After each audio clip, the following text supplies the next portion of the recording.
Campaign 76, three important primaries. I'm George Herman, CBS News.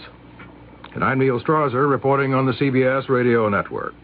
California, New Jersey, and Ohio. These three big primaries together will elect more than a quarter of the Republican delegates needed for nomination, more than a third of the Democratic delegates. So far, CBS News estimates Democrat Jimmy Carter and President Ford the winners in Ohio. Carter, the winner of the so-called beauty contest in New Jersey. But here is a possible setback for Carter in his drive for the nomination. CBS News estimates that Carter has lost the at-large delegate race in New Jersey to the Humphrey Brown slate. We'll come back to that New Jersey story. First, George, the Ohio story. Well, that story, Neil, is a 2-1 victory for Carter over Udall, with Church behind Udall. CBS News estimates a final result showing Carter with something around 55% of the vote, Udall with 22%, and Church with 13%. Ohio is particularly important for Morris Udall. This was his last chance to win a primary, and he gathered all his experts for the try. It was also a major headquarters for all the Stop Carter movement. But with or without Frank Church, Udall lost and Carter won again. And so we turned to our CBS News elections consultant, syndicated columnist Neil Pierce, and asked him, how does Carter do it, Neil? Well, it's hard to say in a capsule. Certainly the vote pattern in Ohio shows Carter scoring one of those across-the-board victories that he was enjoying before Brown and Church began to nip at his heels in the May primaries. He had massive victories in every geographic section of Ohio, except the Cleveland area, and even there he showed a comfortable lead over Morris Udall. Big cities and rural, small-town areas showed an overall lead of almost 60% for Carter. Udall did somewhat better in the suburbs, as he has in many areas around the country, but even the suburban vote went for Carter. Of course, it was a different picture, as you've mentioned, in New Jersey, where that uncommitted slate is showing a win over the Carter slate. But Carter could take some comfort from having a major victory in the non-binding preference vote in New Jersey. And in that preference vote, the Carter vote shows a pattern by geographic region, sort of consistent wins across the state, quite similar to the win in Ohio. In New Jersey, President Ford was alone in the beauty contest primary, the non-binding part of it, and Ronald Reagan entered no authorized delegates in the delegate primary. So most of the delegates being elected are sure to favor Mr. Ford. They are running as regular Republicans as a slate. The Democratic race, of course, it's a bit confusing, as we've tried to say. Jimmy Carter won the beauty contest part of the primary, but Morris Udall wasn't in that. Neither was that Humphrey Brown slate, which appears to be defeating Jimmy Carter in the race for delegates at large. And we have figures on that. It looks like 43% for the uncommitted slate, which is endorsing Humphrey and Brown, 27% for Carter. Jerry Landay, our Eastern Regional correspondent, perhaps you can help straighten out some of the confusion in New Jersey. Neil, the New Jersey Democratic ground rules are not exactly a model of clarity. There is, as in most primaries, a presidential preference or beauty contest. The results there have little meaning tonight, as was pointed out. The only two active major candidates in the beauty contest, Carter and Church didn't campaign in the state. Carter has the preference race virtually to himself. Then there is a totally separate primary vote for Democratic delegates having nothing to do with the beauty contest. And here's where the story is. New Jersey is the 8th largest convention delegation with 108 votes. They are selected, those 108 delegates, on 3 tiers. Carter and Udall and a so-called uncommitted slate of Humphrey and Brown backers are the 3 important factors in this 3-way race.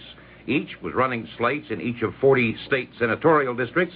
Each was running statewide slates of 10 members, divided proportionally according to the total delegate vote cast, and the state committee will apportion 17 more delegates according to the total vote cast at a later date. Now, there are the mathematicians. I turn it back to you. Well, that leaves us running a little bit out of time, Neil, and we haven't even gotten to California yet. In California, CBS News New York Times survey shows that Ronald Reagan and Governor Edmund Jerry Brown, 2 local boys, I guess you'd say, 2 local governors and ex-governors, are ahead in the presidential primary, and when it comes to... That's what we judge from the way they're running on the issues and the qualities and that sort of thing. Very well, and as to the senators? As to the senators, it would appear that John Tunney is running ahead in his race for renomination. S.I. Hayakawa is running ahead. That, again, is from the survey. Senators elsewhere, Howard Metzenbaum has won the Democratic nomination in Ohio, we estimate, and Harrison Williams, the Democratic renomination, in this case, in New Jersey. And in Ohio, it would be Metzenbaum running against Robert Taft in the November race. Campaign 76, 3 important primaries. With George Herman, I'm Neil Strasser, CBS News. KNX News Radio Update. The world, the nation. President Ford has won the New Jersey primary and is ahead of Ronald Reagan in pivotal Ohio. Mr. Ford was unopposed in New Jersey.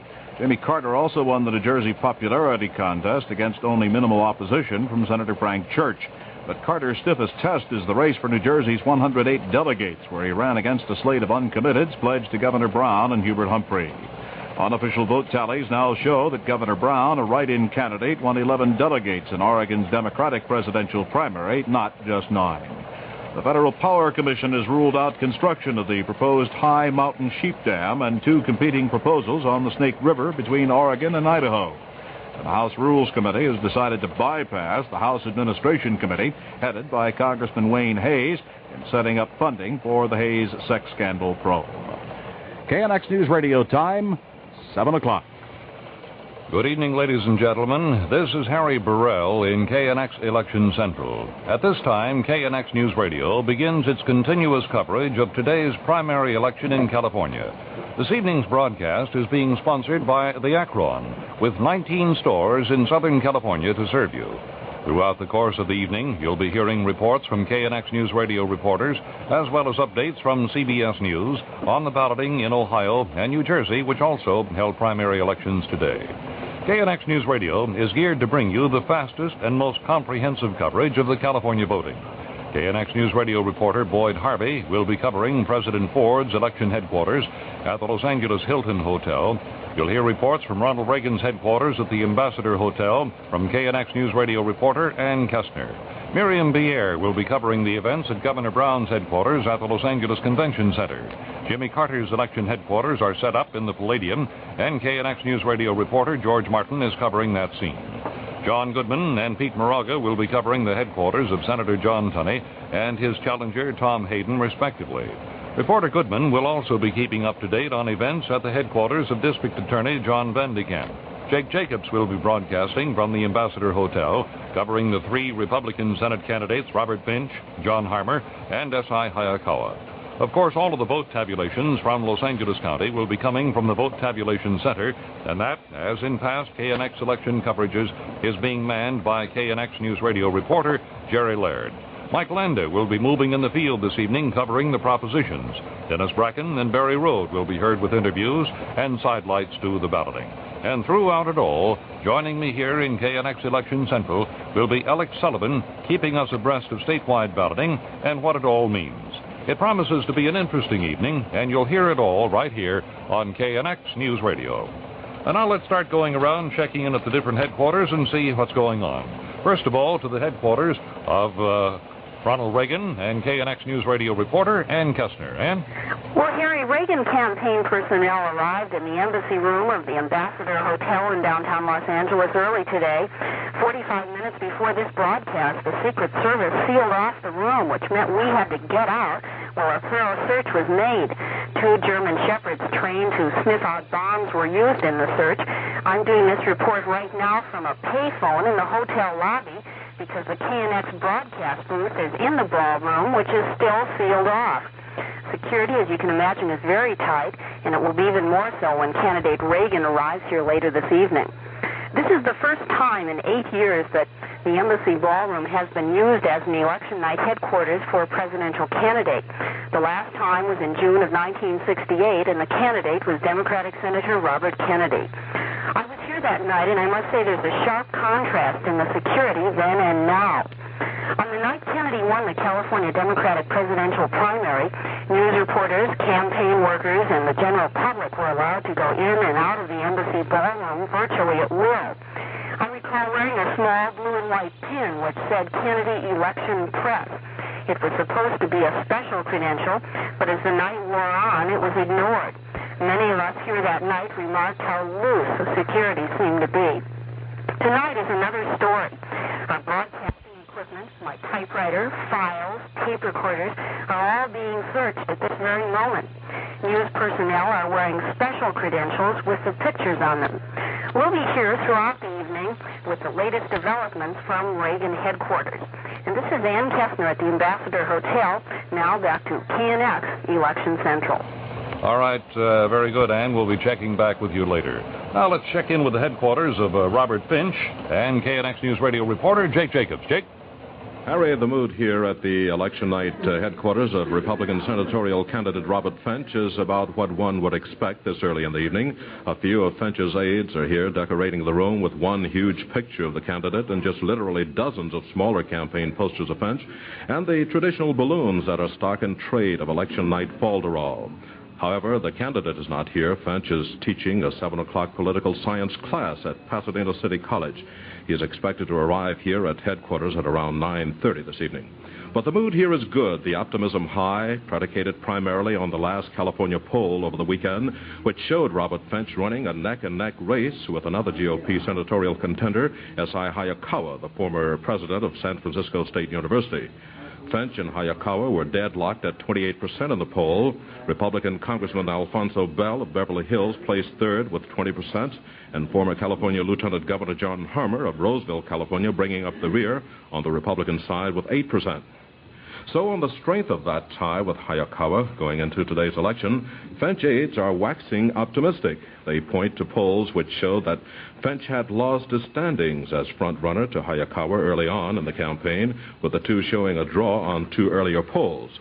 Finch is betting on his experience in government, and much of his campaigning have been centered on his years in public life, having been elected California Lieutenant Governor with Ronald Reagan in 1966, then accepting a Richard Nixon appointment as Secretary of Health, Education, and Welfare. And Finch boasts of having the support of every segment of the Republican Party, having been a Republican Party member all of his political life. And with that kind of support from the entire spectrum of the party, Finch says he's the only Republican senatorial candidate with any chance of beating Democratic Senator John Tunney in November, that assuming that Tunney defeats challenger Tom Hayden at the polls today. This is Jake Jacobs at the Ambassador Hotel. Now back to KNX Election Central. Thank you, Jake. What makes California politics the most interesting phenomena of all? KNX News Radio reporter Dennis Bracken answers that question in the following report. What's in a name? In California politics, quite a bit, evidently. The name Governor Brown now spans two generations, father and son. Ronald Reagan is a name quite familiar in the long ago upon a theater marquee. But tonight, paternal instinct and showbiz find an interesting phenomena beyond the headlines of the presidential primary. For example, Romer Dimely, elder brother of our present Lieutenant Governor Mervyn Dimely, is a Democratic candidate for Assembly here in Los Angeles. But Merv Dimely is supporting his brother's opponent, incumbent Assemblywoman Teresa Hughes. In the San Joaquin Valley, Duke Zenovich, a brother of veteran State Senator George Zenovich, is campaigning for an Assembly nomination in one of 22 open districts where there is no incumbent. But Brother George says he's neutral in the race because Brother Duke's rival candidate is Brother George's Senate aide. Then there's Maude, whose recent TV episodes revolved around an unsuccessful attempt to win Maude a state Senate seat. Bob Schiller is the producer and writer of that show. Now, in real life, Sabrina Schiller, actress and consumer advocate, is seeking a state Senate seat. As a matter of fact, it was her campaign in real life that inspired Maude to try it on TV. Sabrina hopes to write a happier ending to her attempt than her husband saw fit, though, to befall Maude. Now, these particular political trials may not capture the headlines of this evening, but they certainly help make California the most interesting part of the anatomy of the body politic. Dennis Bracken, KNX News Radio. And now, this word from our sponsor, the Akron.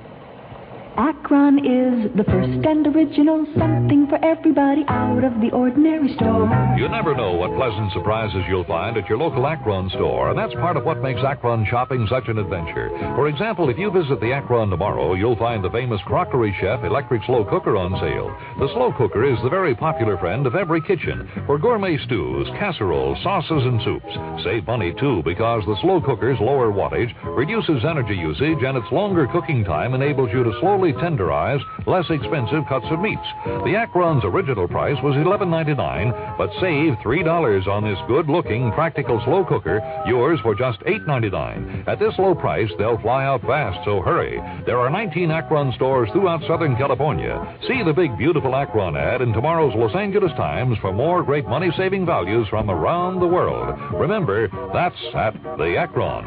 The first and original something for everybody out of the ordinary store. Now let's go to the Hyatt Regency, to the headquarters of Senator John Tunney and KNX News Radio reporter John Goodman. John? California's junior senator is seeking his second term in the upper house after defeating Hollywood song and dance man George Murphy 6 years ago when he made his bid to move up from Congress. Tunney is actually now fighting more for his political life than anticipated when the campaign began, and like his major Democratic opponent, has spent close to $1 million now in his campaign to return to the Senate. The senator's campaign people claim that according to the Congressional Research Service at least, Tunney is the most effective senator of all of those who entered the Senate with him, that was 6 years ago, by having more legislation signed into law than any other freshman senator, exceeding the average by a factor of more than 6. The senator has had 79 bills, resolutions, or amendments pass the Senate, 42 of them which became law. Senator Tunney, like his major Democratic opponent, concedes he has changed his mind on some of the major issues over the years, and one of those major issues is health care. Tunney acknowledges his decision to drop support for Senator Edward Kennedy's national health insurance bill, contending it is too costly at this point and would not really guarantee any improvement in health care. Tunney has also called for defense budget cuts, claiming there is too much gold bricking in the Pentagon, although he does maintain his firm support for the controversial B-1 bomber project, which would pour untold treasury and jobs into California.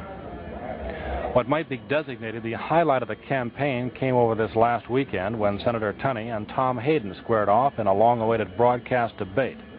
That debate on the issues where charge and countercharge were hurled came only after Hayden, though, had apologized to Tunney for remarks he had made during the campaign that Tunney felt were uncalled for, unfactual, or unfounded.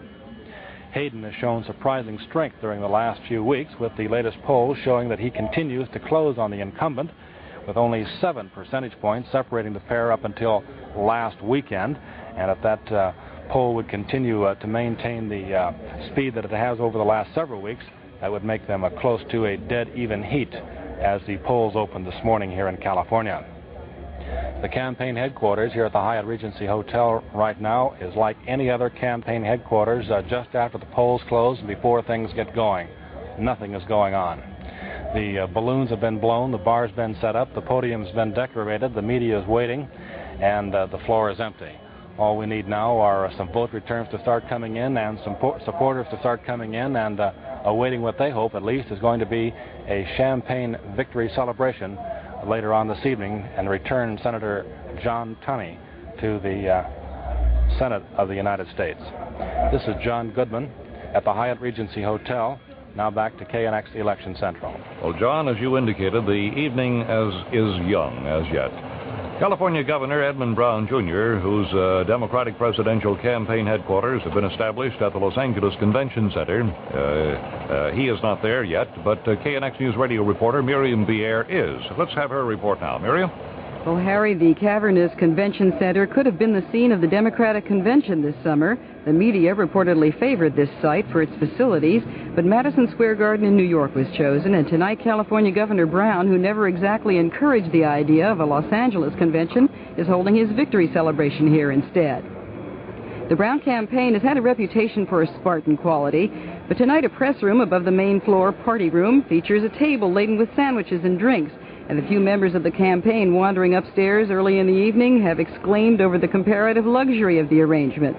The main hall at this hour, of course, is nearly empty, with television crews testing their equipment, and you may be able to hear the band from time to time practicing. A few knots of people watching monitors for early returns from the east. Governor Brown is expected to win the lion's share of the state's delegates, of course, and speculation centers over his comparative strength vis-a-vis former Georgia Governor Jimmy Carter.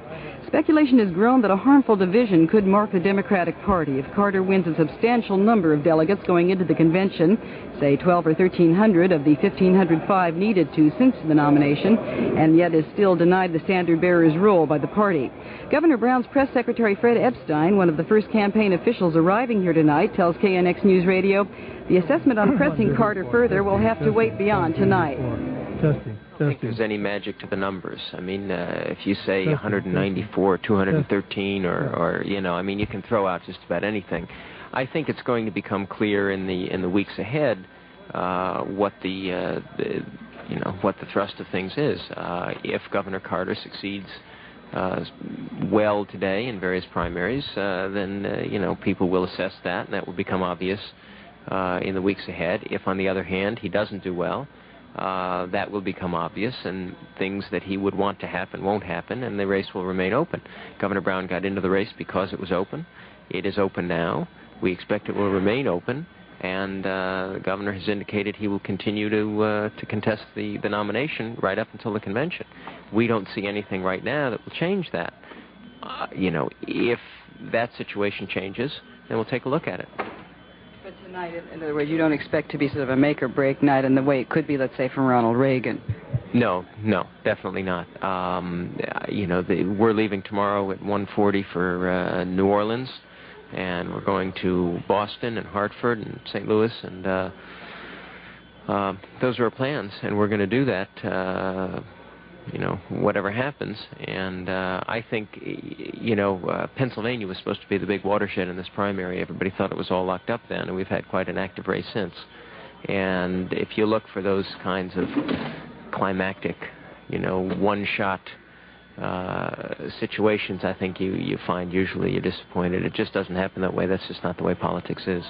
Fred Epstein, press secretary to California Governor Brown. Brown himself now is at a reception for large contributors at the Biltmore Hotel and is expected here at his victory party about 10 this evening. This is Miriam Vieira at the Los Angeles Convention Center. Now back to KNX Election Central.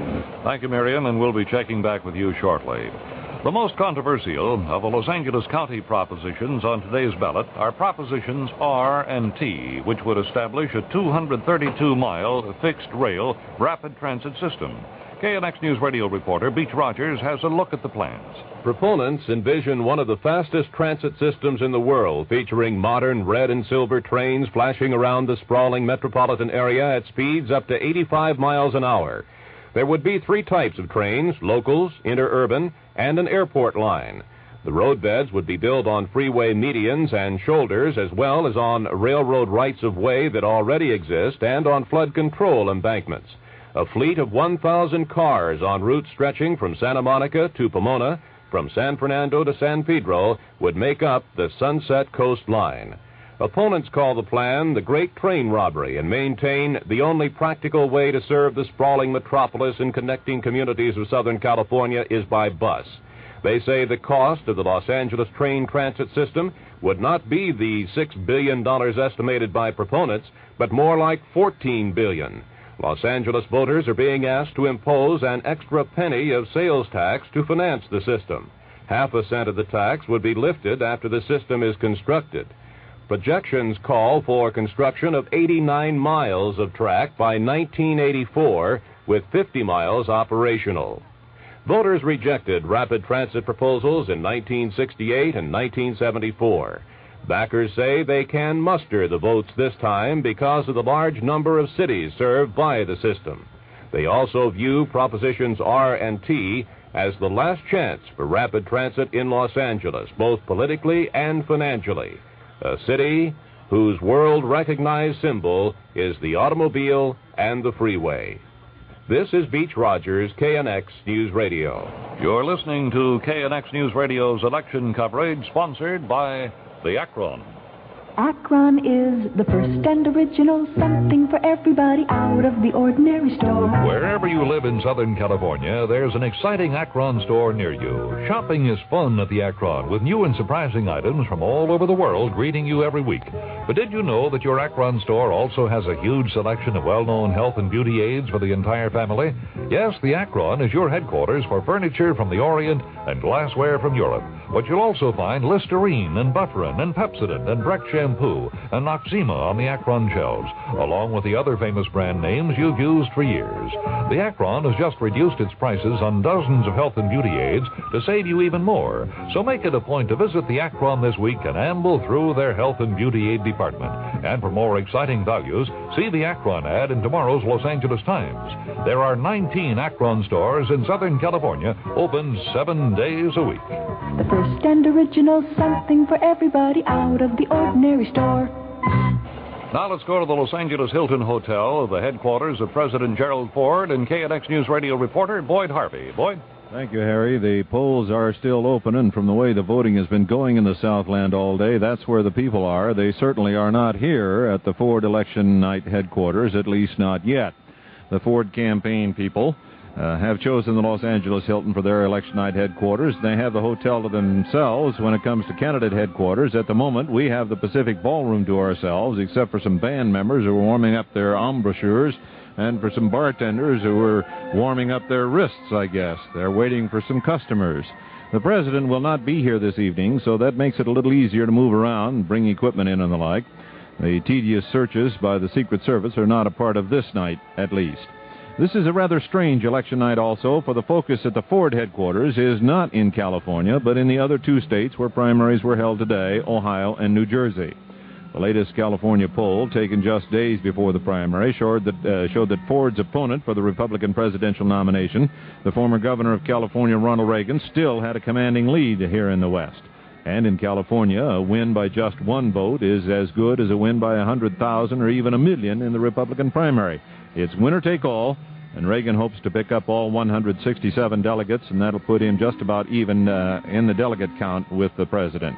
The Ford campaign people have made brave talk about the president still having a good shot in California, and maybe he does, if the voter turnout is as heavy as the figures at mid-afternoon indicated.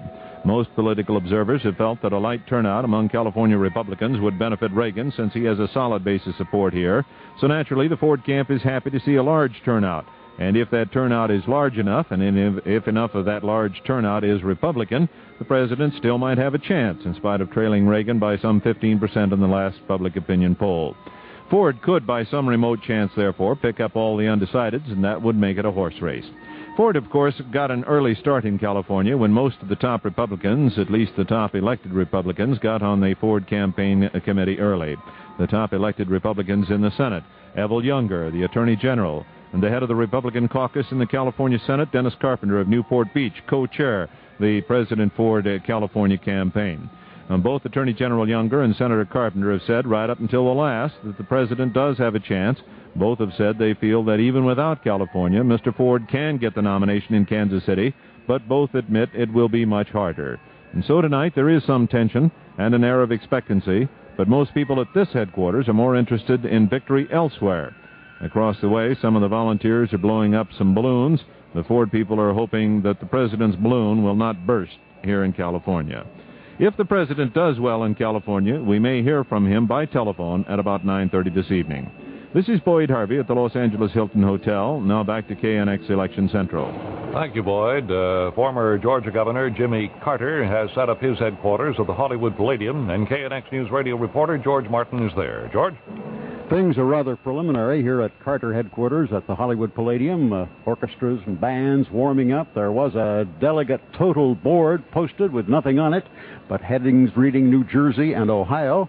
And a short time ago, we talked with a campaign worker who was very busy. I'm Fred Monroe, and I'm blowing up balloons. Okay, what are you blowing them up with, Mr. Monroe? Nothing but plain old compressed air. I noticed that these balloons are just sitting here on the floor. They're not immediately rising up to the ceiling as one might expect. Well, we're not using helium for the simple fact that we were led to believe that if we had them on the ceiling, we might have trouble getting them back down again. I can see that might be a problem. Do you have any up there, or will you have any up there that will be dropped down at some appropriate moment? Not that I know of, no. I think we probably will be tying some up there or taping some up there, but they're primarily as a decoration. And as you can see, Linda's over there taping them on the edges of the podium. And we have about 500 of them, which I think ought to keep us busy for a little while. They're just plain green and white balloons. Is there any significance to the colors? Well, the green and white are the campaign colors for this campaign. Green and white, the colors of the campaign. Green is, we understand, candidate Carter's favorite color. Charlotte Scott, another campaign worker, joined the campaign in an interesting manner. How did it come about, Charlotte? Well, I was a newscaster in Portland, Maine, and I interviewed Jimmy a couple times, and I finally said, all right, I give up. What can I do with a campaign? So I was put on the national press staff, and that's going back quite a way, November, I believe it was, and I've been working ever since. Immediate enthusiasm. What do the Carter campaign people look for in California? Anything we can get. We're optimistic. We hope we can get some delegates out of California over the whole evening in all the states. We hope for about 200 delegates to add to our total. Well, you probably have them at this point. Have you gotten an assessment of that? I heard we've done very well in Ohio. I don't know how many delegates that means. New Jersey's kind of up in the air, can't seem to find much out about it. And here, of course, polls haven't closed yet. Can you tell us what's going to happen here tonight? I wish I could. I wish I could look in the crystal ball, and I guess voter turnout's been very heavy because of all the local referendums and whatnot. The last poll I heard was Jimmy had about 20%. I do believe we'll do better than that. I was thinking in terms of what the plans were for the celebration at the Palladium. The victory, Californians for Carter is the big sign. It's not billed as a victory celebration, but... I hope we'll have a lot of fun. It's the last stop on the campaign for me until the convention, and everybody here's been working very hard in California, so it just looks like a lot of music and a lot of peanuts cracking. Where's the candidate himself? He's down in Atlanta right now. He'll be going home to Plains about midnight. Plains is a town about 600 people, and they have the railroad station decorated, and they're ready for him. Charlotte Scott of the Carter campaign with me here at the Hollywood Palladium. This is George Martin. Now back to KNX Election Central. And this is Harry Burrell in KNX Election Central reminding you, for your shopping convenience, the Akron is open 7 days a week. Now, joining me here in Election Central, KNX News Radio reporter Alex Sullivan. Alex? Well, Harry, President Ford has won the New Jersey primary and is ahead of Ronald Reagan in Ohio. Ford was unopposed in the Garden State of New Jersey. Late indications are from NBC and CBS. They estimate that President Ford and Jimmy Carter as the winners in the Buckeye State, Ohio primary election. NBC called the state for Ford and Carter at 8 p.m. Eastern Time, and both men have taken leads in the early returns from the state. And ABC has forecast that Jimmy Carter will be the winner of the Democratic presidential primary in New Jersey. This is the popular vote, but yet to be determined are the actual delegates.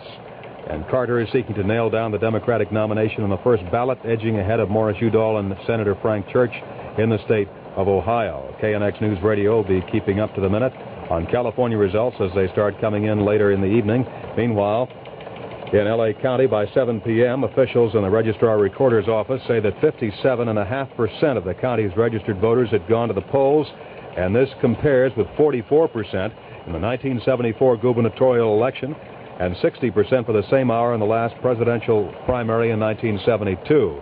Thus, the voter turnout in the big California Super Bowl primary election appears to be much higher than the 69.5% that had been predicted by Secretary of State March Fong-Yu. Riverside County, as an example, Harry, reported a whopping 50% turnout by 2:30 this afternoon. Polls will be closing at 8 o'clock after 13 hours of balloting. Stay tuned to 1070 for latest results. Thank you, Alex. Many candidates on the ballot today, also many propositions, and while by far the most publicity on the propositions has been focused on number 15, there are important matters in the other 14 also. KNX News Radio reporter Phil Reed examines some of them. Of course, Proposition 15 has created the most controversy. It would place stringent limits on nuclear power plant operations over the next several years unless they can prove effectiveness of safety, waste storage, and disposal systems for nuclear fuels and wastes. The legislative analyst says the cost of electricity would probably rise, and overruns of testing and evaluation will almost surely exceed the amount appropriated. Utility districts may experience a loss of investment. Proposition 2 is the largest individual item. It would raise $500 million to further finance low-interest CalVet loans for home and farm purchases. The bonds would be repaid by purchasers. Proposition 5 would make it easier to raise bank and corporation taxes by dropping the percentage of votes in the legislature from 2/3 to 1/2 to pass such a measure. Proposition 1 would provide a $200 million bond issue to finance construction or improvement of school buildings under a lease purchase agreement. Proposition 10 would allow the state legislature by a 2/3 vote to issue refunding bonds to refinance any outstanding California debt without voter approval. Proposition 8 would empower the legislature to place public monies in savings and loans as well as banks. Proposition 6 would cut out the insurance company home office tax advantage that has caused some companies to headquarter in this state. Proposition 9 would allow the legislature to permit cities and counties to allow bingo games for charitable purposes. Proposition 11 would give public agencies the right to use surplus land from street improvements for parks. Proposition 7 would allow counties to drop the tax value of historically significant land when approved by the legislature. And Proposition 13 would allow lawmakers the freedom of postponing senior citizens' property tax bills until sale of their home or disposal of their estate. Phil Reed, KNX News Radio. Akron is the first and original something for everybody out of the ordinary store. Why not visit your nearest Akron store tomorrow and pick up a 16-piece set of American ironstone dinnerware. 16 pieces for just $5.99. Now, these are slight irregulars, but you'll never tell. They're pretty enough to serve at your best dinners, but practical enough to use every day. The 16-piece set consists of 4 dinner plates, 4 salad plates, 4 cups, and 4 saucers in lovely matching designs. At the exclusive Akron price of just $5.99 per set, you can afford enough pieces for even the largest clan. Colorful, durable, delicious. This 16-piece set was originally $8.99, now just $5.99 at the Akron. Make the Akron your shopping headquarters. There's an Akron store near you wherever you live in Southern California. And look for the exciting Akron ad in tomorrow morning's Los Angeles Times. Open every night till 9, Sundays till 7. The first and original something for everybody out of the ordinary store. You're listening to KNX News Radio's election coverage, sponsored by the Akron on KNX Los Angeles. This is Harry Burrell in KNX Election Central. Now, a minute out to check on what's going on around the world. The will of J. Paul Getty, reputed to be one of the world's richest men, has been filed for probate in Los Angeles, and his estate was valued at more than $1 million without specifying the exact total. A former attorney general indicted in an alleged Los Angeles ambulance-chasing ring has been ordered to pay $40,000 restitution to a State Bar Association client fund. The former lawyer is 51-year-old Gene Cannon of Monterey Park, who appeared in Los Angeles Superior Court. There have been more calls for a ceasefire in Lebanon, but the bloodshed goes on. At least another 100 persons have died in warfare in the nation, where Syria now has doubled the size of its invasion force. Israel has vigorously denied that its warplanes flew into Lebanon. The House Appropriations Committee has rejected a Senate proposal to hold off on providing money for the B-1 bomber until next March. Secretary of State Kissinger has sharply criticized Chile's military regime for its tactics aimed at holding down dissent. The most optimistic assessment to come out of the 2 days of meetings in Washington is that the United Rubber Workers strike could be settled before the end of the summer. In baseball tonight, the Angels lost in New York to the Yankees 4-2. KNX News Radio weather, variable cloudiness tonight, tomorrow, and Thursday, not much temperature change. Overnight lows in the upper 50s, the highs both days near 70. Here in Hollywood, it's now 58. Now, let's go to Jerry Laird at the Los Angeles County Vote Tabulation Center. Jerry? Well, we have a candidate, Harry, here for the quietest place in town, anyway, right now. All is in readiness, though, to begin counting ballots shortly after 8 o'clock when the polls close. Bill Homer of the Registrar Recorder's Office says turnout is right on the forecast target. Projection of 70 to 75% still stands. Do you have any reports from the field yet as to what kind of requests in the way of numbers there have been for the Spanish language ballots? No, not yet. That'll be collated probably toward the end of the week. They don't have any time right now to do it. They're trying to get the ballots downtown. Has there been any problem in the field with the Spanish language ballots? We haven't uncovered a problem today. Of any kind? With the Spanish language ballot. What about any other kind? Oh, a couple of snags, but when you've got 2.7 million registered voters and an estimated 2 million or more who are going to vote, you're going to have a couple of minor problems. Bill, the registration is down from last couple of elections. Why is that? After the 1974 general election, all the voter registration files in the state were revised. People who didn't vote were sent a special card saying, do you want to remain on the registration rolls? A number of people didn't, so the registration went down from 3.2 million to the current 2.7 million. So that means actually 70% of fewer people are voting. That's right. Describe for us, if you will, the process of how the ballots are going to be gathered from around the county and brought here and counted. The ballots are taken from 8,002 precincts in Los Angeles County. They're taken to 82 check-in centers around the county. From those check-in centers, they go to the Great Western Exhibit Center in the City of Commerce. That's where all the ballots are checked to see that they're not damaged. They're also taken to a special computer room at that Great Western Center. The paper ballot votes are transcribed onto computer tape, a magnetic tape. That tape is then taken to the county's data processing center in Downey, where it's put into a machine, and they get the final printout with the results of the election. Our location here. Right. What does it look like as far as getting results through the evening are concerned? What kind of timetable are we looking at? They're looking at about 8:15 to 8:30 for the absent voter count. About 9:45 to 10 o'clock is when we should be getting the regular recurrent precinct returns, and we should be getting updates on that about every 20 minutes up through and including about 4 or 5 in the morning when they figure they'll have the final count. Any idea when we'll have a substantial number of the ballots counted so that we'll know pretty well where we stand on the various races? Should be right around midnight. Bill Homer of the Registrar Recorder's Office. We'll be here through the night with complete returns of all the key races, including District Attorney and the Rapid Transit ballot measures. This is Jerry Laird at the County Vote Tabulation Center in Downey. Now back to KNX Election Central. Thank you, Jerry. Tomorrow, the Akron will reduce its prices on dozens of health and beauty aids to save you even more. Only at the Akron for the exciting values. Now, joining me once again here in KNX Election Central, KNX News Radio reporter Alex Sullivan. Alex? With us, Harry, is Mervyn Field, director of the respected California poll.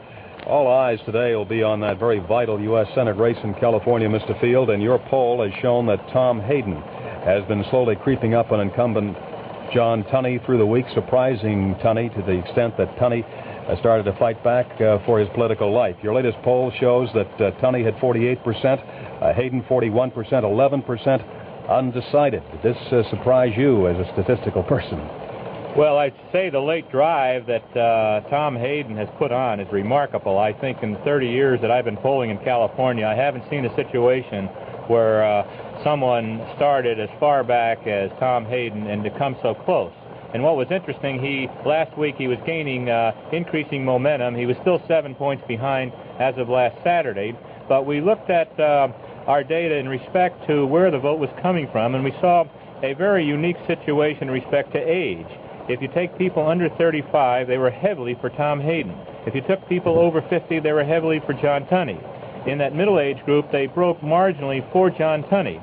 And what we know from past experience is that despite the enthusiasm and the energy that the young people might put in campaign working, they still do not have that habit of going out and voting, and they generally vote disproportionately less than they should. So Tunney, going into the election, has the edge in that he's appealing to the more confirmed voter, the older voters who are used to voting, who have lived in the community, know where their polling place is, and have that habit of voting, as against Hayden, who is basing his drive on the young voter. On the Republican side, some tried and true names, Alfonso Bell and Robert Finch, John Harmer, and out of the pack, a dark horse, formerly a Democrat, SI, call me Sam Hayakawa. Now, why is Sam doing so well?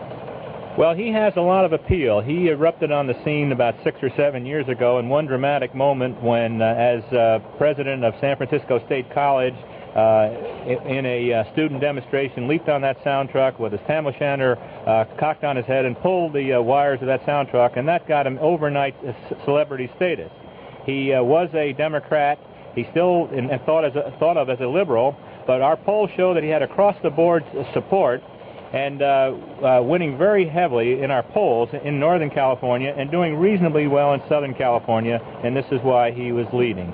We have this very unusual situation this year, Mr. Field, of proportional representation and the vote being divvied out by congressional districts, but for a lot of voters today, their votes will go down the drain, won't they? Because if their candidate doesn't get 10%, it'll be spread out with somebody else? That's right. If Church, Senator Church, or Congressman Udall, or Governor George Wallace, or any of those candidates, or Ellen McCormick get less than 10% in any CD, they will not be able to get any delegates. Do you feel that this is going to cause, after the election is over, cries to have some changes, maybe a winner-take-all in congressional districts, as opposed to this statistical breakdown? Well, winner-take-all in congressional districts would not cure it. One of the biggest problems you have in having a true proportional representation system, the Europeans have monkeyed with proportional representation for hundreds of years, and it's incredible how you can jigger it in a way to favor one man over the other. It's very difficult to have true proportional representation when you get down to a finite group of delegates.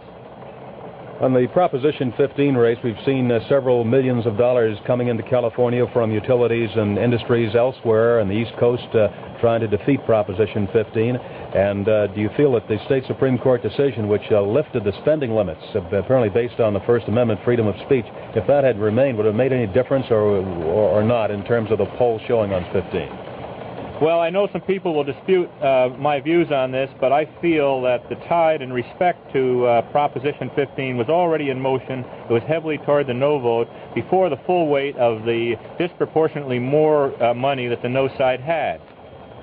What about the presidential side of the race here in California in regard to Carter and Brown? Do you have any expectations on how well Jimmy Carter will do against the Brown bandwagon? Well, our poll showed last week that it looked like Jerry Brown and Jimmy Carter would divide all the 280 delegates because they are the only ones that had the best chance. It's possible for some of the other candidates in one CD or possibly to eke out one or two delegates. Our poll showed that Brown was leading at least by 2 to 1, 2.5 to 1. But when you start dividing the delegates, you have another peculiar situation occurring.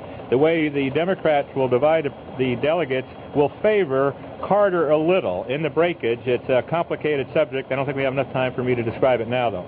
Your poll, your most recent poll, showed that Governor Reagan had 52% versus 35% for incumbent President Ford. And we have seen the president's campaign take the gloves off and hit hard at Reagan for going to start a war in Rhodesia and these commercials which are very, very abrasive in the last few days. Will this have an effect, do you think, in the final total, Mr. Field?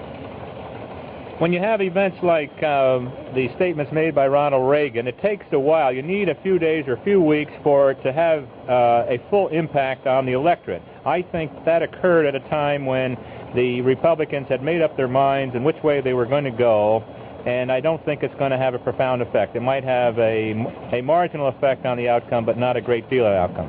Thank you very much, Mervyn Field. He'll be back this evening, throughout the evening, to update us, give us reaction on as the vote totals come in. Thank you very much, Alex and Mervyn Field. This evening's election coverage on KNX News Radio, sponsored by the Akron. Akron is the first and original something for everybody out of the ordinary store. Yes, the Akron is a something for everybody out of the ordinary store, and that makes Akron shopping such an enjoyable habit for thousands of Southern Californians week in and week out. Are you in the market for a nail keg, for example? One of those fetching little barrels that traditionally hold thousands of carpentry nails? You might decide to use them as patio stools or as mini tables to contain a child's toys or even to hold nails. They're about 18 inches high and a foot in diameter, brand new, made of pine. You may want to varnish them or paint them in cheery colors or leave them just as they are. They're yours at the Akron for just $5.99 each. So why not drop in and pick up one or two or more? Usually they're very hard to find, but not surprisingly, you can find them at your nearest Akron store at just $5.99. With Father's Day coming up, isn't the Akron the best place for you to shop? The first and original something for everybody out of the ordinary store. All right, Senate candidate Tom Hayden has set up his headquarters at the Robert Young Auditorium, and there's KNX News Radio reporter Pete Moraga. Pete? Well, Harry, the crowd is still thin at this time here at the Roger Young Auditorium, but the mood is already festive, and that is due to the confidence in victory held by those who worked on the Tom Hayden campaign, as well as a decor here at the auditorium. The main ballroom here is dressed up with red, white, and blue balloons, all the work of volunteer workers under the direction of Miriam Lowenkron.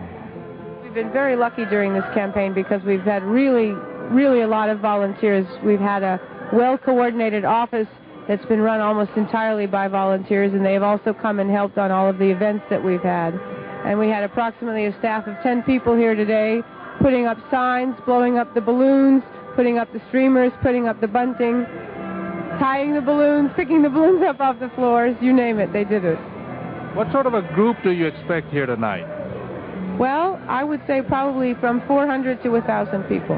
Runs about. I think it really depends on what happens in the results, but we really expect at least 400 or 500 people. I assume Tom Hayden will be here during the evening, but who else will be accompanying him at this celebration? Yes, Tom will be here, absolutely, along with his wife, Jane Fonda. And we also have entertainment by Holly Near and Jeff Langley, who will sing. And we expect to have surprise appearances by some of the celebrities who've been very supportive of us during the campaign, what we call our regulars. People who have been with us, such as Mike Farrell, who walked the state of California with Tom, and John Voight, who's been to many of our fundraisers, Tony Franciosa, who also has done television and radio spots for us, Henry Fonda, Sally Kellerman, who sang at one of our events, Ronnie Blakely, who also sang, possibly Susan St. James might be here, a number of other people. You mentioned the campaign now. How has it been? Has it been an exciting experience? It certainly was one conducted by somebody who at first wasn't expected to be this serious a candidate. Well, the campaign has turned out to be very exciting. I think that it was really very much uphill. Tom used the metaphor of Sisyphus pushing the rock uphill and having it keep rolling back on you, which was very apt until about April. It was 15% to 58 for months and months and months. And then we started climbing in the polls. And the last poll, which was taken by Mervyn Field this weekend prior to the debate, showed us at 41 to 48. And we think that since the debate, we probably have come to perhaps 48 even, and tonight we're pretty sure we're going to win. And so we're very excited. Ms. Lowenchrome says she expects the Raptors to shake here because they do expect Haighton to win. From the Roger Young Auditorium, this is Pete Moraga, returning you to KNX Election Central. Thank you, Pete. There are two measures on today's Los Angeles ballot affecting the city's school district. KNX News radio reporter Walt Hoffman has a rundown.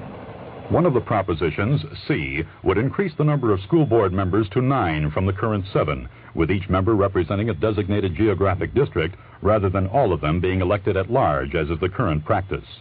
Voter approval of Proposition C would mean a return to the structure in effect prior to 1904. Proponents of the change say it would make board members more responsive to school problems in their own districts. Opponents say election by districts would politicize board members, prompting them to press for advantages for their local schools rather than the district as a whole. They also say increasing the size of the board would increase expenses without increasing the quality of education. The other school board measure, Proposition K, would permit the district to increase the property tax rate by 28 cents per $100 of assessed value, raising the maximum rate for the school district to $5.66.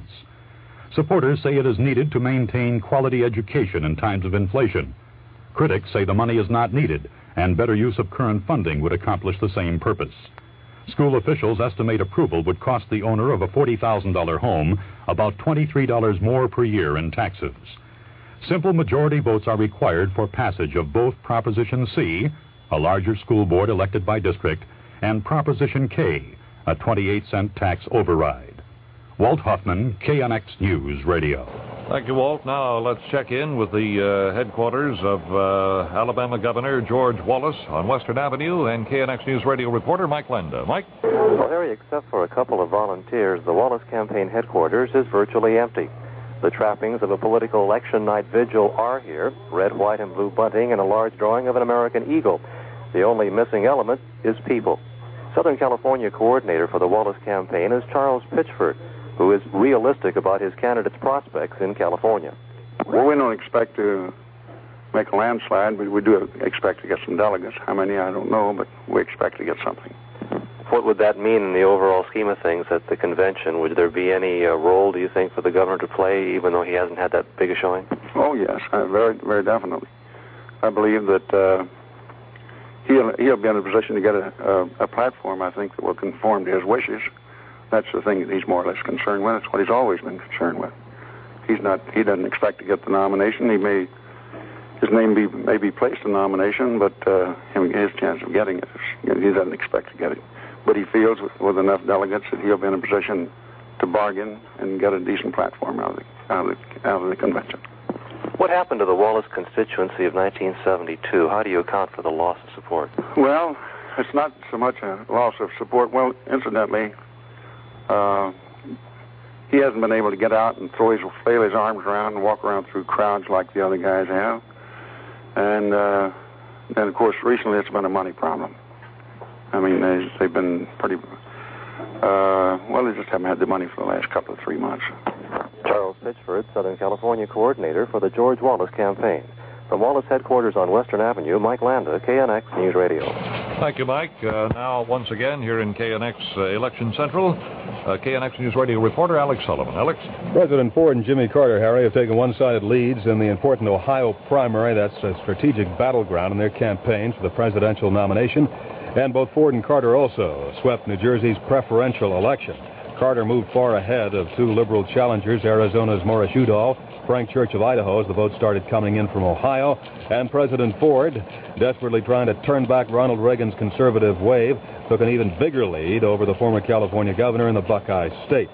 Reagan is favored to take all 167 delegates in California as the results come in tonight.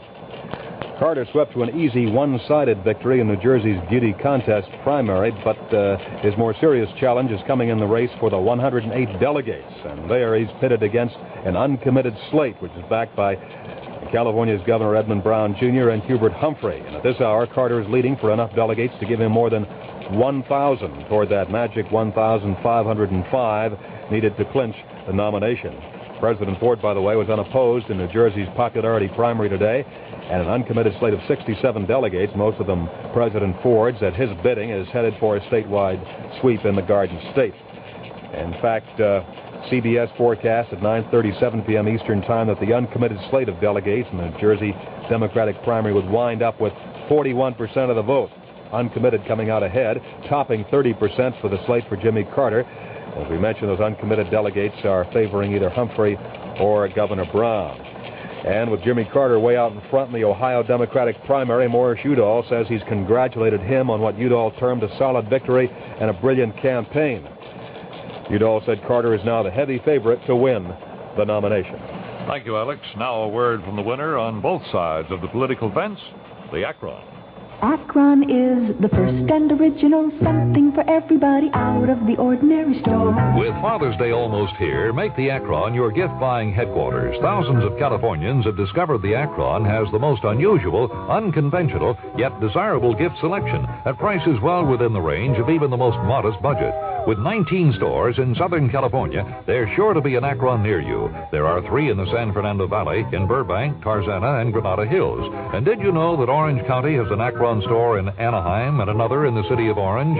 Every Akron store has a large men's clothing department. And if you're looking for Father's Day gifts, search no more. They're preparing some sensational Father's Day promotions for next week, well worth waiting for, or drop in and see what's in store now for the man who enjoys casual wear at very casual price tags. You're sure to find that for Father's Day or any day, the Akron is the most interesting store in town. The first and original something for everybody out of the ordinary store. And this word just into KNX Election Central. Arizona Representative Morris Udall has conceded defeat in the Democratic presidential nomination sweepstakes. He's losing to Jimmy Carter in Ohio and has called the former Georgia governor, quoting now, heavy favorite for the nomination. Udall said he intends to support the party's nominee, but will fight for inclusion of several pet reforms in the party platform. Now let's go to the headquarters of Ronald Reagan and KNX News Radio reporter Ann Kestner. Ann? Harry, here at Ronald Reagan's election night headquarters at the Ambassador Hotel, there's music, as you can hear, from a young rock band. There are lots of news reporters and technicians and a few Reagan campaign workers. Most of the activity will take place in a couple of hours, though, after the polls close and the crowd awaits the arrival of Ronald Reagan in person. The Reagan campaign headquarters in Los Angeles is on Wilshire Boulevard, not far from the Harbor Freeway. And right across the street is the Ford campaign headquarters. The mood in the Reagan campaign headquarters has been one of unbridled optimism. Such was the case when Reagan's national campaign director, Nevada Senator Paul Laxalt, stopped by earlier in the week. I asked Laxalt what he viewed as the keys to a Reagan victory in California. Well, the ingredients are the same as they are in every campaign, only more so in a big state like California. You have to have a candidate. You have to have adequate financing for media, probably more so than any other state. And you have to have a very strong organization. And we think that all those elements have been strongly present here in California. Governor Reagan has been reluctant to predict victory here in California, but are you? No, I'm not as reluctant as him. I felt all along, and I'm somewhat prejudiced in the situation, that if we were going to win 2 states, one would be Nevada, my home state, and the other would be California, his home state. And I feel, and particularly after having worked the state the last few days, that we're in good shape here in California. I've tried to be realistic about it. I've been in almost all the primary states, and I can honestly say at this point California feels as good as any state I've worked. What do you think is President Ford's weakest factor in the election in California? I think the fact that he's not a Californian contributes greatly. There's a lot of the factors present here that we found in Michigan. There's a home state flavor in both of these states, and Gerald Ford does not have an image, a close image here in California. He's a distant figure that hasn't been in the state all that much, and Ronald Reagan, on the other hand, served as governor and is well known here and is considered by Californians to be one of their own. One final question. At this point, what would you say is going to happen at the Republican National Convention? I think it's going to be extremely close. I think it's going to be very exciting, and I think Ronald Reagan will be nominated. And in November? I think Ronald Reagan will be elected. That was Senator Paul Laxalt, who is national chairman of the Reagan presidential campaign. And this is Ann Kessner at the Ambassador Hotel. Now back to KNX News Central. All right, Ann, thank you. And let's hopscotch now from the Ambassador to the L.A. Hilton, the headquarters of President Ford, and KNX News radio reporter Boyd Harvey. Boyd? And, Harry, the volunteers in the Ford for President campaign are still on the job since the polls are still open. The job, of course, has been to get out the vote, according to Alice Ogle, a co-chairperson of the Ford campaign in Los Angeles County. Ms. Ogle says the volunteers are still hard at work in the phone banks, one of which is right here in this hotel. We have a definite phone pitch we use, we're all trained at the beginning when we started this in April. The training session started in April. And then you call and you identify yourself. Like I say, I'm Alice Ogle, a volunteer for President Ford. And would you mind telling me if you plan to vote for President Ford on June 8th, primary election day? And on the whole, most people are very polite and say, yes, I plan to vote for President Ford, or no, I'm not, I'm voting for Governor Reagan. Or quite often, 30% is what we have found, have said, I haven't decided yet. Or Ms. Ogle said she noticed a surge in favor of the president in the final days of the campaign. She's very hopeful that Mr. Ford can come from behind here in California. But whatever the outcome in California, she's also confident that she and the other volunteers in this Ford campaign will be doing the exact same thing in the fall, working for Gerald Ford as he tries to win a 4-year term in the White House on his own right. This is Boyd Harvey at the Los Angeles Hilton Hotel. Now back to KNX Election Central. The polls in California close in just 5 minutes. It promises to be an interesting evening. Interesting things are also going on at the Akron. Akron is the first and original something for everybody out of the ordinary store. You never know what pleasant surprises you'll find at your local Akron store, and that's part of what makes Akron shopping such an adventure. For example, if you visit the Akron tomorrow, you'll find the famous Crockery Chef electric slow cooker on sale. The slow cooker is the very popular friend of every kitchen for gourmet stews, casseroles, sauces, and soups. Save money, too, because the slow cooker's lower wattage reduces energy usage, and its longer cooking time enables you to slowly tenderize less expensive cuts of meats. The Akron's original price was $11.99, but save $3 on this good-looking, practical slow cooker, yours for just $8.99. At this low price, they'll fly out fast, so hurry. There are 19 Akron stores throughout Southern California. See the big, beautiful Akron ad in tomorrow's Los Angeles Times for more great money-saving values from around the world. Remember, that's at the Akron. The first and original something for everybody out of the ordinary store. What do sweet little old ladies, bored pensioners, and the neighborhood priest have in common? KNX News radio reporter Dennis Bracken has the answer. I-19, G50, B12, bingo! At present, the call of those letters and numbers are done in a whisper, as it were. But the outcome of the vote on Proposition 9 tonight could well bring bingo out into the open spaces of church parking lots and playgrounds. As it is now, Grandma and Grandpa, and most especially the neighborhood priest, have to wrestle with their conscience every time a fundraising event employing bingo comes to light. Proposition 9, if passed, would amend the state constitution and allow the legislature to legalize bingo on a county-by-county basis. Backers contended would legalize a harmless game and let the police pursue real lawbreakers. The most catchy bumper sticker of the campaign reads, quote, "Legalize bingo. Keep Grandma off the streets," unquote. The several hard-pressed Roman Catholic parishes feel the money from legal bingo could solve their money problems. Critics of the proposition, and among them several legislators, contend that legal bingo could open the door to infiltration of the games by organized crime. and perhaps by others who would take advantage of a legal game of chance, particularly one involving many senior citizens. A large turnout by Southern California's senior citizens at the polls today could result in a landslide, and not to mention, as one parish priest phrased it, the help from a higher authority, assuming those prayers will be answered. Dennis Bracken, KNX News Radio. And again, KNX News Radio reporter Alex Sullivan. Alex? Well, even before the votes are counted, Harry, in today's primary contest, there are some winners we can tell you about. Believe it or not, these are the incumbent members of Congress who have no opposition from within their own party and so have a free ride until the general election in November. In Los Angeles County, the Republican Barry Goldwater of Woodland Hills. His district takes in a part of Ventura County. Democrat James Corman of Encino. Republican Carlos Moorhead of Glendale. Democrat Yvonne Burke of Los Angeles. Democrat George Danielson of Monterey Park. Republican Del Clausen of Downey. Democrat Mark Hannaford of Long Beach. And Democrat Jim Lloyd of West Covina. And finally, Republican John Russell of San Marino, who not only was an automatic winner in today's Republican primary, but because no Democrats filed to run against him in November, he is automatically elected to another term. And that's what you call easy politics. In Los Angeles County, there are 5 incumbent state senators who are facing no opposition from within their own party. So in a sense, they've already won at today's primary. Their opposition will come in November general election. State senators are Democrat David Roberti, Republican H.L. Bill Richardson of Arcadia, Republican Bob Beverly of Manhattan Beach, Democrat Bill Green of Los Angeles, Republican George Duke Machen of Long Beach. Thank you, Alex. KNX News Radio reporter Alex Sullivan. And by the way, from time to time, you may note a particularly fast sound in the background here in KNX Election Central. It's the sound of our high-speed data print National Election Service teletype. It prints out information for us at the astounding rate of 1,200 words per minute.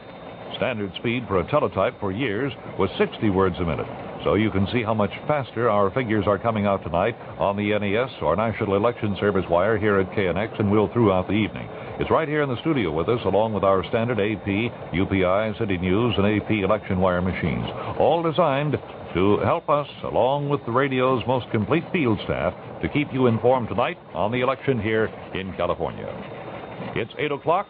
The polls have closed. You're listening to election coverage here on KNX, Los Angeles, sponsored by the Akron. Now, a minute out to bring you up to date on what's going on around the world and here in the Southland. Los Angeles police say robbery may be a motive in the apparent murder of an 83-year-old woman who was found with her throat slashed in a downtown hotel. The Los Angeles Federal Court Commissioner has postponed until Friday a deposition session requested by Japanese prosecutors into alleged payoffs by the Lockheed Aircraft Corporation. In Virginia City, Nevada, a preliminary hearing into the Oscar Bonavena killing has adjourned after testimony from 2 men who placed the death weapon in the hands of 31-year-old Willard Ross Reimer. A 15-man group from the Vietnam Veterans Against the War has occupied the Statue of Liberty in New York Harbor. Police say the group is protesting the cutoff of GI Bill educational benefits. After 16 roll call votes today, the Senate adjourned with still no decision on a controversial antitrust reform law. The session turned into a shouting match as tempers flared.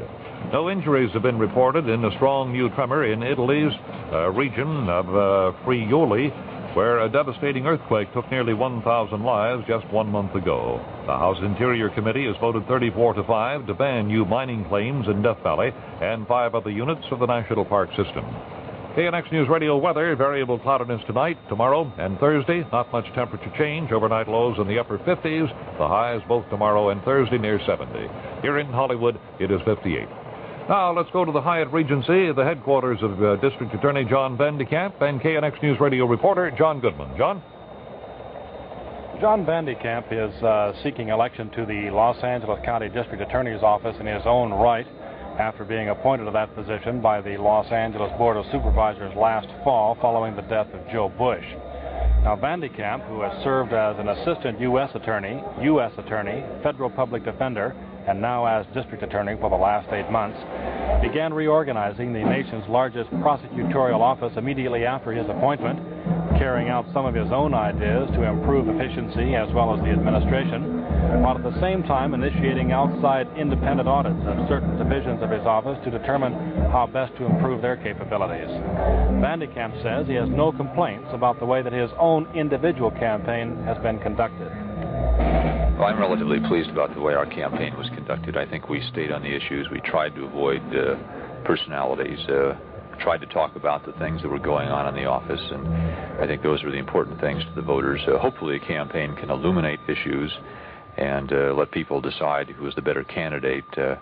I regret to say that the entire campaign, when you view everybody as a whole, really didn't get to a lot of the underlying issues. They got sidetracked, and I think some spurious allegations regarding statistics. Clearly a campaign about criminal justice has plenty of issues that can be developed on all sides, and I guess the only regret that I have is that the opposition, perhaps because of lack of money, perhaps because of lack of inclination, really didn't raise too much in the way of choices. Vandekamp says if he had it to do over again, he would like to see some things go differently. Well, as far as I'm concerned, I think we did about as well as could be expected. I had tremendous handicaps in some ways, and I guess some advantages in others. The handicap being that I came into office an unknown in October. I had to reorganize the office, run the office, try to organize a campaign, be a campaigner, raise the money that's necessary for a county-wide campaign. Those are 5 big jobs all at one time, and I think the message that we had came out relatively cleanly. And when all things are said and done, you can think of all the problems that could have happened. I think we did relatively well. Now, how the voters are going to respond tonight, of course, tells the ultimate tale, and we're hopeful. I think we're relatively confident that we're going to come out ahead. What the percentages are going to be, we don't know. Vandekamp is confident of winning, and he is also optimistic that he's also going to get that 50% plus 1 vote that would put him into the winner's circle during the primary election, and he would not be forced into any runoff election with one of the other top vote getters of the 5 that are running against him. There are 6 people seeking the district attorney's office, 5 men and 1 woman. Vandekamp says that what he feels when it comes down to the actual ballot, when the voter goes into that booth, he decides on who to vote for on the basis of experience and integrity. Because voting for district attorney, says Vandekamp, is really like hiring your own personal lawyer.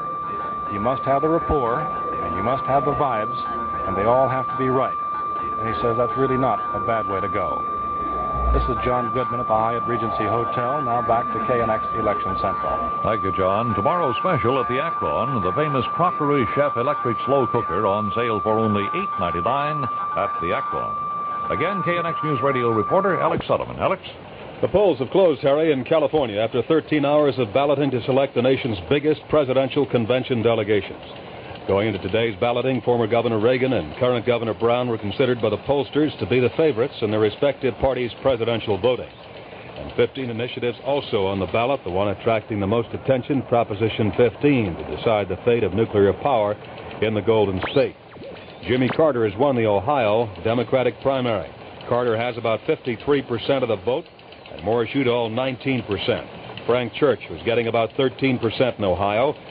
Udall said he has congratulated Carter in what he termed a solid victory. And he said that Carter now is the heavy favorite to win the Democratic presidential nomination.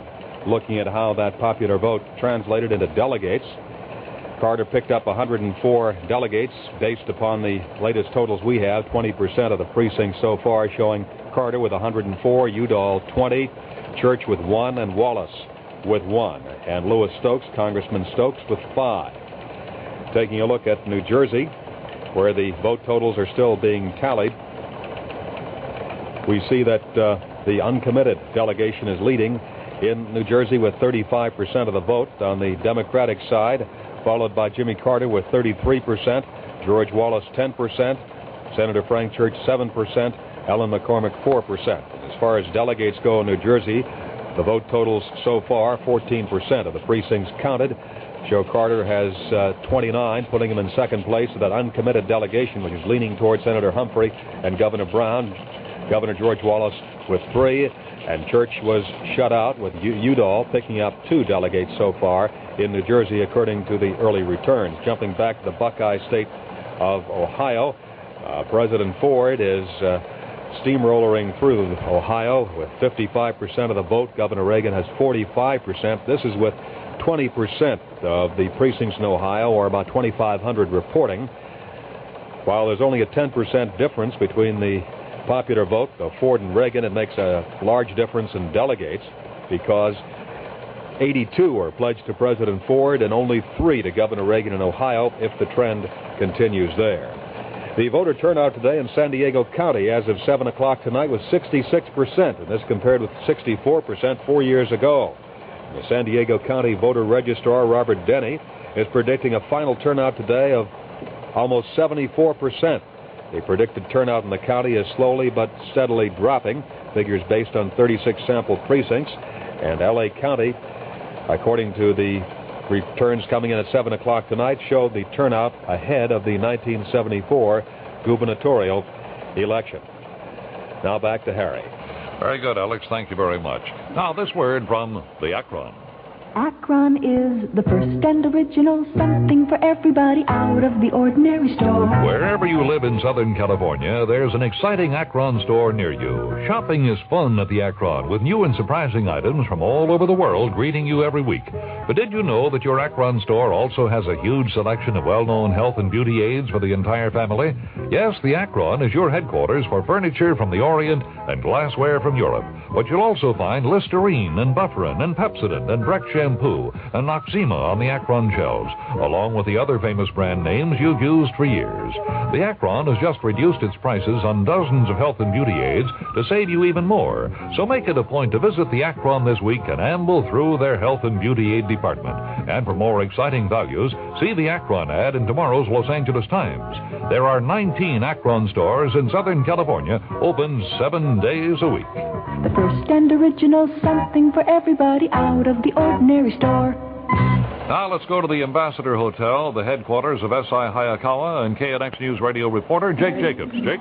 As you know, the polls in California have just closed, and just what the results will be in terms of a victor in the GOP senatorial race is not even a matter of conjecture at this point in time. Going into today's balloting, it was a dead heat between candidates Robert Finch and S.I. Hayakawa. In the California polls released over the weekend, Congressman Alfonso Bell was third, and former Senator and Lieutenant Governor John Harmer was fourth. Hayakawa was a late starter in the campaign and one of the lesser known in Republican circles. Formerly a Democrat, Hayakawa has been a Republican for only about 2 years. Other Republicans point to this, what they call deficiency in his political credentials.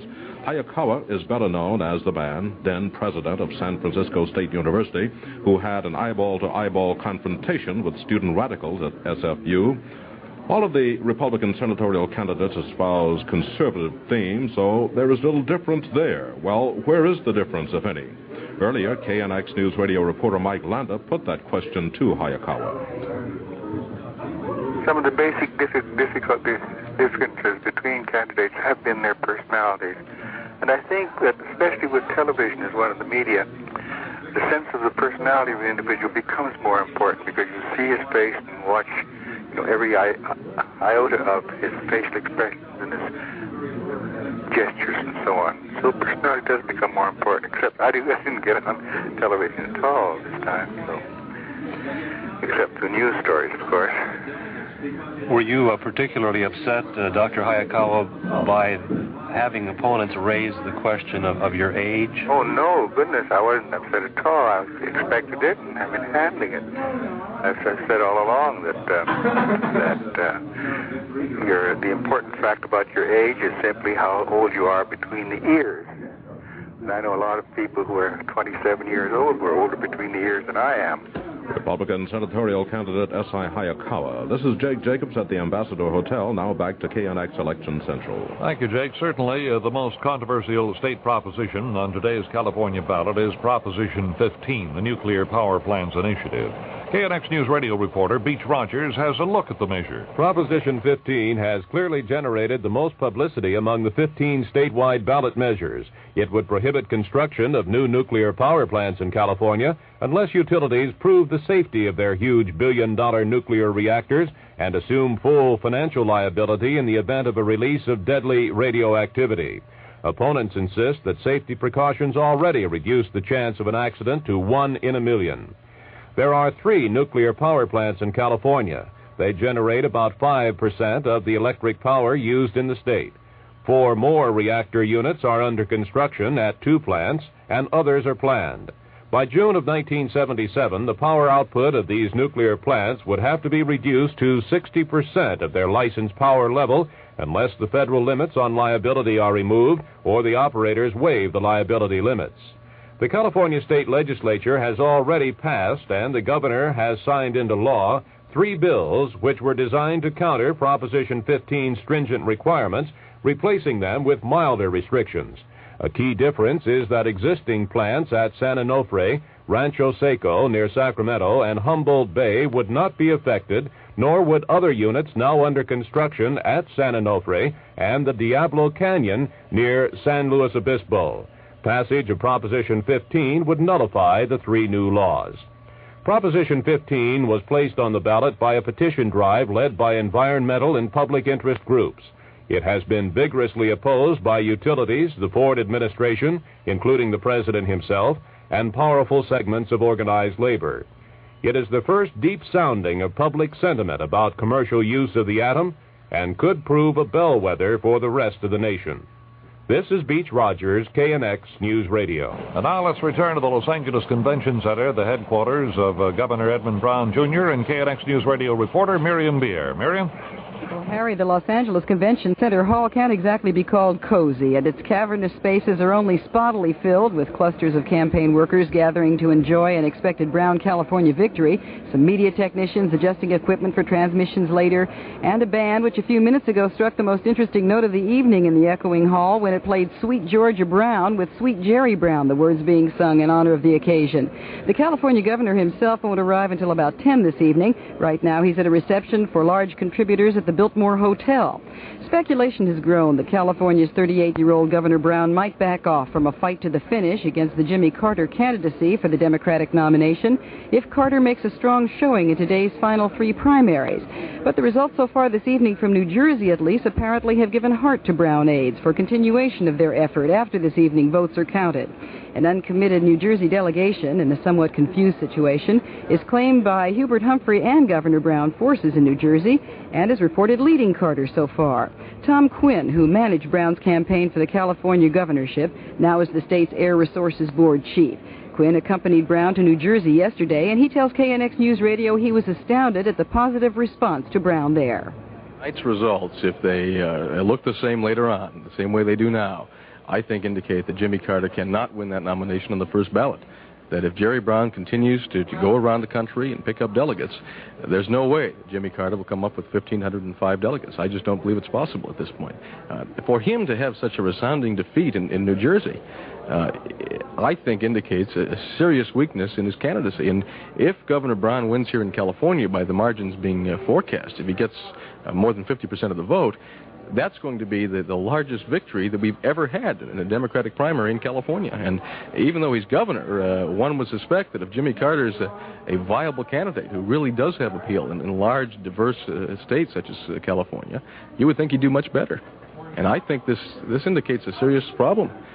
His win in Ohio, I think, indicates that he's very strong when compared to Frank Church and Congressman Udall. But that's all it proves. Tom Quinn, the state's Air Resources Board chief, here at the Brown campaign quarters. This is Miriam Bier at the Los Angeles Convention Center. Now back to KNX Election Central. Very good, Miriam, where KNX News Radio reporter Alex Sullivan has more. Alex? Harry, we have some very preliminary returns in exactly 1 precinct reporting across the state of California. Here's how it breaks down in the Democratic presidential slate. It shows Governor Brown 69%, Jimmy Carter 13%, Senator Frank Church 12%, Congressman Udall 4%, Alan McCormick 1%, Senator Fred Harris 1%. This was 1 precinct across the state of California.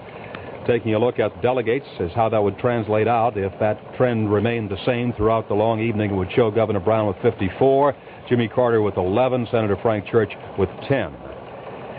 Taking a look at the Republican side, this with 3 precincts counted in California. It shows Governor Reagan 53%, President Ford 47%, and of course this being the winner-take-all would give all the 167 to former Governor Reagan. In the senatorial race, it shows with only 3 precincts coming in so far, incumbent Senator Tunney with 65% and challenger Tom Hayden 35%. Obviously a very preliminary indication this early in the evening. On the Republican side of the Senate contest, we see that S.I. Hayakawa 58%, followed by Alfonso Bell 19%, and Robert Finch with 18%, John Harmer 5%. This is 3 precincts of the tens of thousands across the state. And that's an initial inkling of perhaps how we'll see some of the trends going on later on this evening, Harry. The vote turnout has been heavier than expected in many counties, including Los Angeles and San Diego, as the close race, the U.S. Senate, as well as the battle over Proposition 15, brought people to the polls. Thank you, Alex. Now let's check in with the headquarters of Jimmy Carter at the Palladium and KNX News Radio reporter George Martin. George? The room is beginning to fill up here at the Hollywood Palladium, and it looks as if it really is a campaign headquarters on election night rather than as a place getting ready to be one, which it was when we last reported to you. With me, State Treasurer Jess Unruh, who has been on the Carter bandwagon since how long?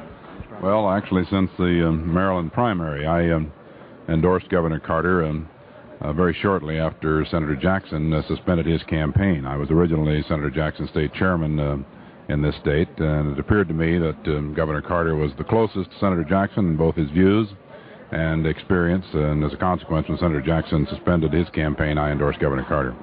Do you see California making any contribution to that mythical 200 figure that might push your candidate over the top? Yes, I think we'll get a sizable block of delegates out here. It's too early to predict because of the very difficult way of apportioning delegates in California. We have actually 43 different races, one in each congressional district, and then the at-large vote, which pertains to 25% of those delegates. So it's a little too early to predict yet, but we'll make some contribution.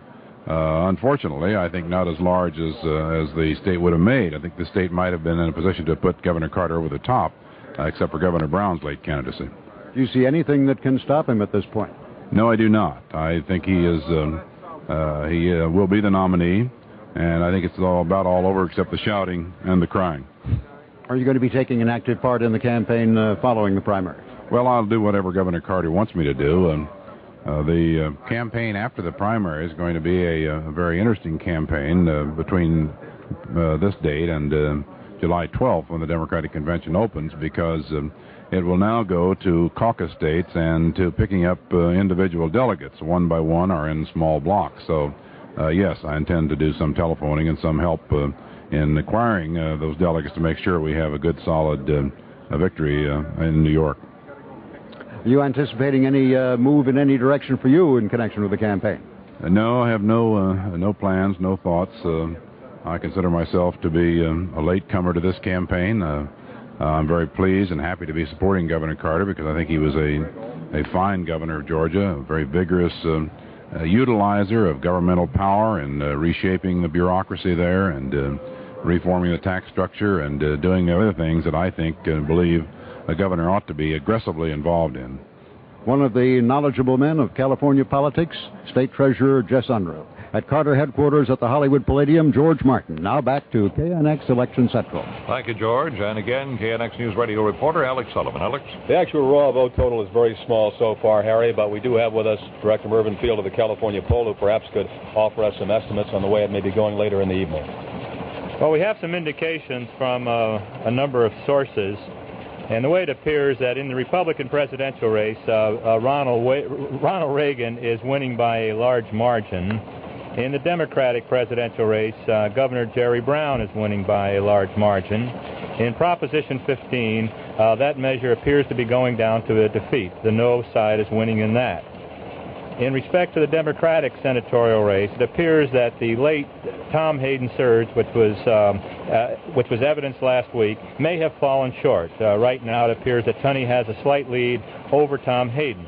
In the Republican senatorial race, Hayakawa is leading in that field. Thank you very much, Mervyn Field, and he'll be back later on this evening with more projections on how things are going with the totals. Thank you, Alex, and Mervyn Field.